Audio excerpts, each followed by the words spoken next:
We've built generative AI apps in topic 1, and we stepped up to agents in topic 2. Now we'll teach those apps and agents to understand and speak human, to read language, listen, talk back, and bridge across languages. Hi, I'm Rob Folkrod, a lead technical trainer at Microsoft. Welcome to Learning Path 3, Develop Natural Language Solutions in Azure. Over the next series of sessions, we'll work end-to-end with Azure's language and speech capabilities, analyzing text with the language service, connecting it through the language MCP server, build multimodal audio chat apps, doing speech to text and text to speech with the speech service. And finally, translating both text and speech across languages. By the end of this learning path, you'll be able to design and build solutions that read, listen, speak, and translate, and plug those capabilities into the apps and agents you're already building. So let's get started with Learning Path 3. Before our apps can have smart conversations, summarize a document, or route a support ticket, they need to actually understand the text in front of them. What language is, who and what it mentions, and whether there is sensitive information inside. That's exactly what the Azure AI Language service is built for. We'll start by provisioning a language resource, then walk through the core text capabilities, detecting language, extracting named entities, and identifying personal information. You'll put it all together in an exercise at the end. So let's get started with this. We've seen up to this point that we have moved through our generative AI applications, and now we're really looking at these two components. We're looking at the text and language component and computer speech component. But to understand what's going on here, we have to kind of zoom back. It is not common that when I teach something, I teach it historically backward, but that's what we're seeing right now, is that these predate with the natural language processing systems and the computer speech systems, they predate the large language models. And in some cases, large language models have the capability to do this. Large language models can translate. Large language models can attempt to identify PII, right? So there's been some flux lately as to well, which of these do I use? Do I use what we're now calling the Foundry Tools? Or do I use the large language models that are already part of my agents? And the answer is a resounding, it depends, really. There are a couple advantages to using the earlier tools. The first is often that of cost. Large language models are general purpose machines. They often do a lot of things really well, but because of that, they're often pretty expensive to run. We're paying them on a token by token basis, and so the more tokens that you have to pass in, like a document, the more you are paying up front. These tend to be, the tools that we have here tend to be a little bit cheaper on a document by document basis. And so there may be, especially if you're doing large amounts of this, there may be some advantages from a cost perspective to using these Foundry tools. The other is a predictability. When you're looking at these models, they are deterministic in nature, meaning that based upon the input that you give, you are going to get the same output every time. When you're using a large language model, that is not the case. One of the things that folks, a lot of my learners are coming to me and they're saying, we're using this large language model, and when we're testing, we're getting results that we like, but later on, folks are getting different results. And that's kind of the nature of these large language models, that there is an element of randomness that is inherent in those tools. And so the two things that we see here quite often that may be, depending upon your realm, that may be advantageous of using these tools are going to be A, sometimes the cheaper nature of them, B, that we're going to get a more deterministic output, right? And then finally, the last one is that sometimes they're just faster. Large language models, again, are huge, and the time to first token back can be a little while. And so depending upon the scenarios, we may want to use these older, yet still relevant tools.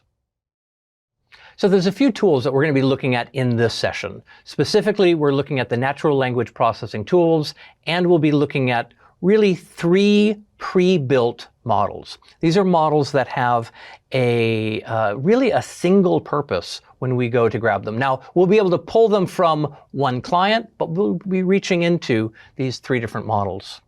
The first model is that of language detection, right? That in a lot of large language models, again, there's going to be a lot of contrasting with large language models. A lot of large language models know lots of languages. When we start looking at the Azure language tools inside of Foundry, we see that there is a greater collection of known languages in these pre-built models. They are, relatively speaking, smaller and more focused, but they have a greater vocabulary of languages available to them. The second piece that's available in these tools is something called named entity recognition. So when looking at a large document, what we may want to do is to extract the names, the things, the ideas inside of that document. So here you can see a language, a little document being passed into these systems, and then on the outside it says, well, I have found these things. I have found John Smith, that's probably a person. I have found Contoso Bank, that's probably an organization. And I have found Seattle, that's probably going to be a place. And so we can then strip out those ideas, which is kind of phenomenal when it comes to things like tagging or being the beginning of an index that we might need to create, extract those ideas that we might find later on. And then lastly, the ability to extract and to redact personally identifiable information. So we live in a world where there's a huge number of privacy concerns. And so one step in an import process may absolutely be, before we bring all of these documents in, we do have to do a cleanup and remove that personally identifiable information. Right? These 3 features are commonly used in these Azure language. These 3 capabilities are commonly used in these 3 tools are commonly used in Foundry's tools. So the way that we're going to go about building this is that there is a text analytics API where we will create, and we've done this a bunch of times up to this point, where we have created client X, whatever client happens to be. Right? We've created a client that we could talk to OpenAI, and we've created a client that we can use to talk to Foundry agents. And here we're using a client specifically for text analytics. Now, what changes a little bit is we've seen a couple of different endpoints. And so here, the endpoint that we are typically using with this one is whatever the name of your Foundry resource is. It'll be that Foundry resource .services.ai.azure.com. That's going to be the endpoint that we will pass into it to say, hey, this is my project. This is my set of tools that I'm using. Right? We create that. And to that endpoint, we will also pass in some sort of credentials. Okay. And we've seen a little bit of varied use of these credentials along the way. We've seen some that take API key and Entra ID, and we've seen others that are just Entra ID. In this case, the tools can accept either one in most configurations. while the API key can be disabled in some, both can be passed in as a token or as a provider. So we will have some sort of mechanism that does our authentication. We pass our client those two things. And from there, we can invoke the methods that we're going to need on those documents.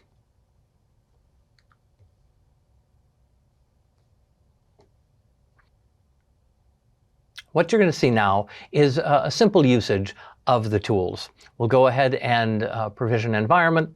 Then we will use it to detect language, to extract those entities, and to extract and redact PII. So the first thing I need to do is to get the exercise files onto my local machine. So we are going to assume that you have some familiarity with Git. And I am just going to bring down the lab files here. We will make sure that you have a link to those lab files, but I'm going to grab.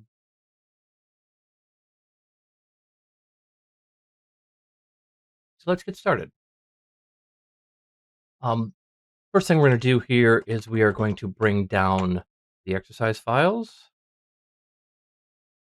And so I'm going to do a clone of the lab repository and bring those onto my machine. We will pop into those. And we're going to be working with a series of Python examples. So we want to make sure that we are setting up the right version of Python that's going to match with the current version of the lab files and their dependencies. So there is a lab files directory in there, and then for each one of our exercises that we're going to be running through, they are numbered here, and we're taking a look at the analyzed text. There is a Python folder in there, and then from there, a subfolder. So we will hop into that, and the first thing that we need to do is to get the right version of Python up and running. So these labs, as of the recording here, these labs are written against Python 3.13. So we will make sure that we have that. We will set up a virtual environment. This could take just a second here, so we will kind of speed through that. And fast forwarding a little bit, we've got a virtual environment set up for Python 3.13. Then we will go and activate that. So we'll pop into Ven, we'll pop into scripts, and there should be PS1 in there to activate. Lovely. That's set up. And then we'll do our pip. Pip install -r. There should be a requirements file sitting in that directory. This also could take just a second, so we will do a quick little fast forward through this as well. All right, we have moved through. 40 seconds later, we are in business. We now have a directory with our virtual environment in here and the lab files that we are going to need for this particular demonstration. So let's hop into VS Code and work with what we have. But before we go too far, we're going to need a project in Foundry. So let's swing into Foundry here. And I've been doing quite a bit inside of Foundry, so I've got a lot of things already installed. But we're going to start by going into Foundry. We're going to make sure that we're in the new Foundry for all of these examples. And we're going to go and create a brand new project. So up in the little project menu there, new project. And we will give that some sort of name in here. Demo it usually is going to take your username and some sort of number in there. It's not fixed. You can do whatever you need in there. I'll just take what I have right there. And we will look at then the resource. So projects live inside of resources themselves. Resources kind of a container for multiple projects. So it will, by default, create one that matches that project name. What region do we want to deploy to, right? And then what resource group should that live in? All of those look reasonable, so I will go ahead and create from here. It'll take just a couple of seconds to put that together. All right, so then it's all created, so let's go. We now have a project endpoint. There are a couple of different endpoints, and we've discussed this a number of times in earlier videos, but there's the OpenAI endpoint, typically when you're talking to a large language model directly, and the project endpoint when you're typically working at the kind of the agent level of things. We've got those ready to go. We will need to then deploy some sort of model. So I'm going to swing over into the Discover side of things, inside of models, and we will go grab a model to deploy. These labs have all been kind of tested and worked against. Okay, note to the editor, we don't need to deploy a model for this one. So if you could double back to where I started talking about deploying a model and cut that, and then we will we will go from there. Thanks. All right, so then back to our code. So we've got our code set up here. We are using a little tool throughout the course that is the AI toolkit. AI toolkit allows us to then go ahead and pick what projects that we're working with. I am going to switch the project that we had just created. So in there, we see our 4790. We can expand out. At any point in time from here, if we need, we can go grab the project endpoint that we will need momentarily from the toolkit that was also on the web user interface that you just saw seconds ago. So snagging our project endpoint. And for our code, we are typically tucking that into our environment file in here. So in our case, when we're looking at our endpoint here, you can see the name of our project resource right here. We don't need the rest of the projects for what we're doing in this particular example. I just need that little portion right there. We'll tuck it in there. The rest of that can cleanly go away. So just the resource at this point. And save. All right, so we're just about to get started. Let's quickly recap, just so that everyone is comfortable with what we've done. We have gone through and done, right, note to editor. That was a bad review. We're going to try that review one more time.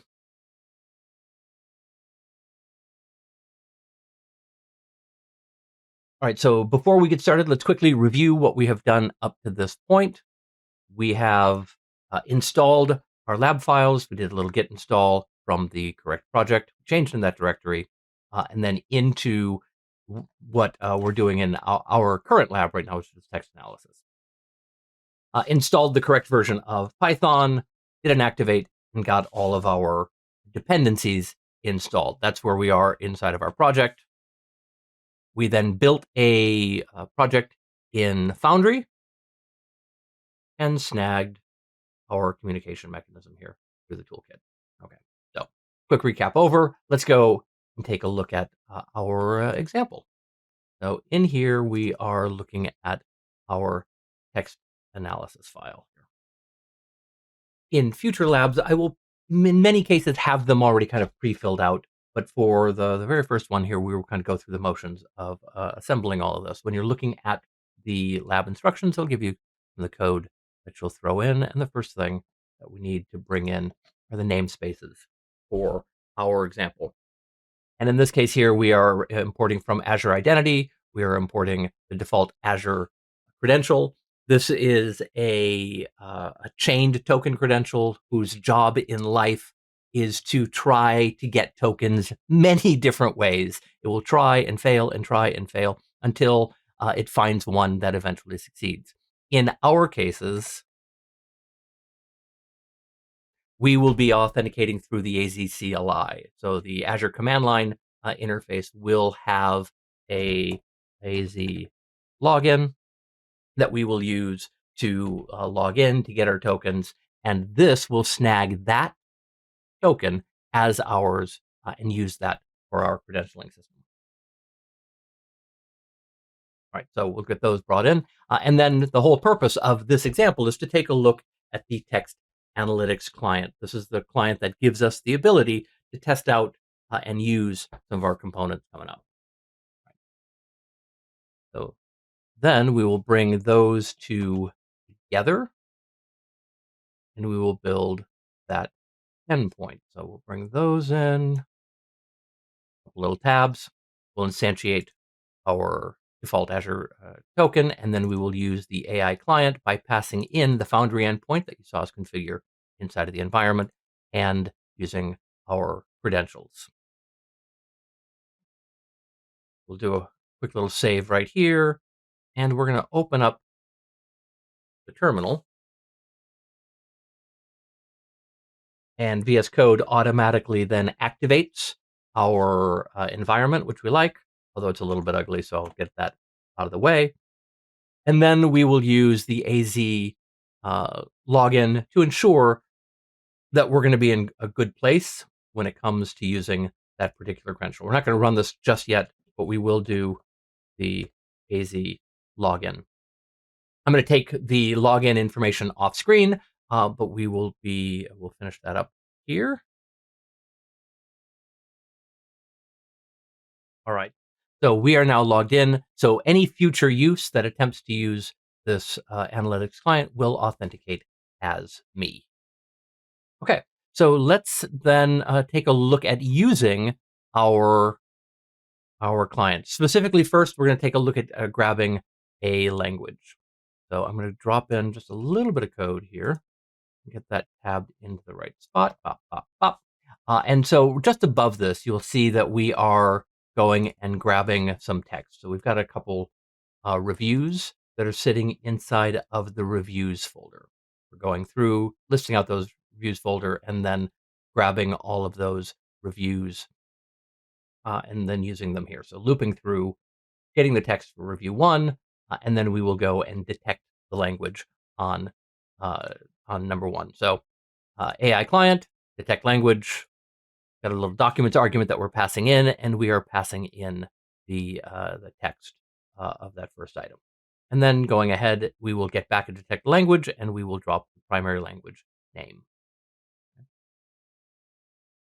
From there, we'll take a look at extracting the entities. Same idea. I'm going to drop some code in here, make sure that we tab that in. Using that same AI client, we will this time invoke the recognize entities, where we will again pass in that same text and then loop through and print out each of the entities in terms of the text and the category for those. And Copilot is getting a little ahead of us on that one. Thanks, Copilot. I appreciate you, my dude. But we'll drop that in. And again, tab. So in this case, we are looking again at the AI client, calling out to the recognized PII entities in there. We'll get back a list of those entities, and if there are any found, we will list out what the entity text is and the category, and also then a version of the redacted text, what that would look like if those PII units were hidden. Right.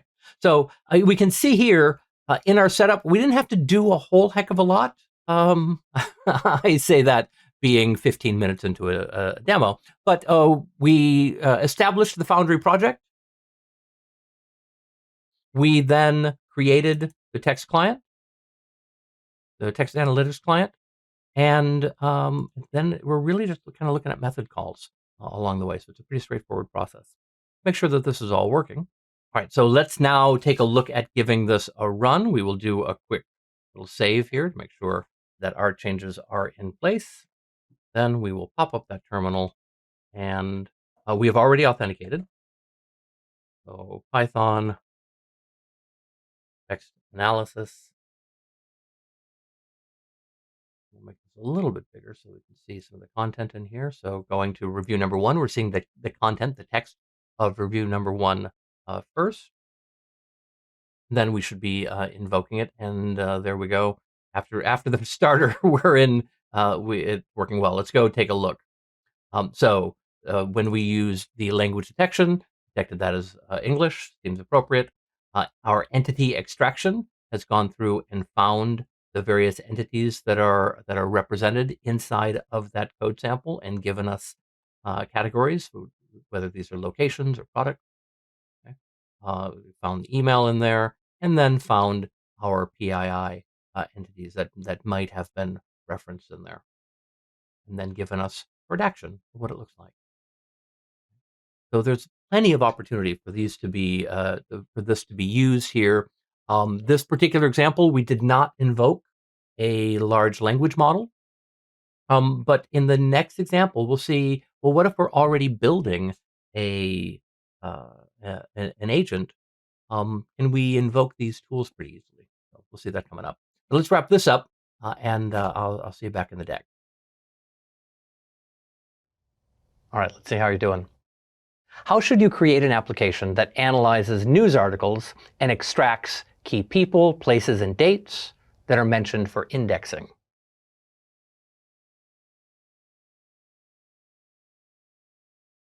Here you should use the Azure Language in Foundry Tools to extract those named entities. You want to publish extracts from customer testimonials on a website. You need to remove personal details from the text before publishing. What should you use? That should be probably pretty straightforward. The Azure Language in Foundry Tools to find and redact the PII. So here we veered from our usual up to this point. Instead of using a large language model that can do a little bit of everything, we've used some tools that are focused and pre-built for things like language detection, named entity recognition, and extracting PII. These are now found inside of Foundry. Right? So when you deploy a Foundry project, you automatically will have access to these tools right alongside your models. So you can use a single project for provisioning there. And the way that we used it in our tool was there was a text analytics client along with the SDK that gave us our API access. A combination of bringing in an endpoint and a credential, and we were in business. You can either do per document, or you can do batch as well. Thank you for participating in this Develop AI Apps and Agents on Azure course. I hope you enjoyed learning about the Azure AI Language service as much as I've enjoyed presenting you the concepts and walking you through it. I encourage you to remain curious and continue exploring new capabilities. That's how you'll keep staying relevant. There are many ways to continue your learning journey. I invite you to search for your next favorite topic on Microsoft Learn at aka.ms/learn.